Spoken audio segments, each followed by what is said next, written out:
Good evening. We're talking to Roger Radio, keyboardist and singer with the Killer Rabbits, the 80s and 90s cult comedy rock ensemble. Good evening, Roger. Good evening. Now, we've talked about many aspects of your career. Yes, we have. But I'd like to focus this evening on the Lost Fortnight. Ah, yes. Well, the Killer Rabbits had disbanded due to musical differences, and my girlfriend had been in that, bit of bother with the Chelsea football team. I don't know, it was in the tabloids. Yes. Anyway, she turned me out. I was adrift in space and time, no band, So you nothing. had time on your hands and you had a That's few odd jobs in that Well, time. the money had all gone. Yes, the money had all gone. Your manager, to put it bluntly, was a crook. Was he? That was the question. Oh, I see. Then you'll have to phrase it slightly differently. Okay, your manager, was he a crook? No, of course not. No, straight as a die. Lovely bloke. Really lovely bloke. He explained it to me. He had a family and there was only so much money in the cake and the pot had to be divided up, Yes, yes. It was just a clerical thing in the end. Anyway, let's talk about your business venture, the chicken farm. Oh, the chicken farm, yeah.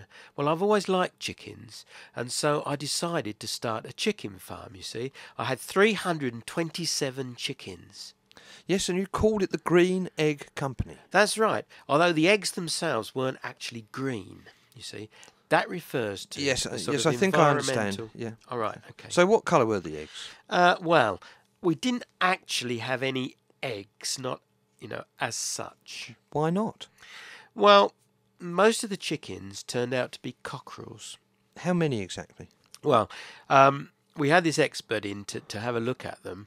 They do this thing with a magnifying glass. A chicken sexer. And a step ladder, yeah.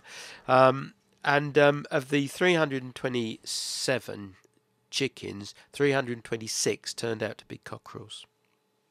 And the 327th? Hetty, well, she was just too knackered, really, to think about laying eggs. Of course. Did they all have names? Oh, of course they did, yeah. You know what they say, happy hens lay happy eggs. Who says that? Oh, lots of people say that, say it all the time. Of course. You have to have a name to be happy, and if you're happy and you've got a name, what more can you ask for? You can't be happy without a name. I think that's what I'm trying to say. Do you have a name? I do. Well, there you are then. Stands to reason. Are you happy? Not particularly. So what were the other chickens called? I suppose you had to rename them. Yeah, there was a lot of renaming went on, yeah. That's So true. not much egg All laying, bloody but a day. lot of renaming. That's right, yeah. There were good times, there were bad times. But overall, the Green Egg Company wasn't really a success, was it? No, we had a lot of complaints. Mainly the crowing at dawn. That was the biggest one. Yes, and who complained about that? Well, lots of people. I mean, Chichester. What, someone in Chichester?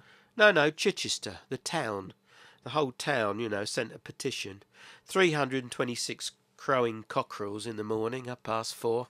Bloody loud, I can tell you. So what happened to the cockerels in the end? Did you eat them? No, can't eat them. No, I mean, not once you've given an animal a name. You can't eat it. So what did you do?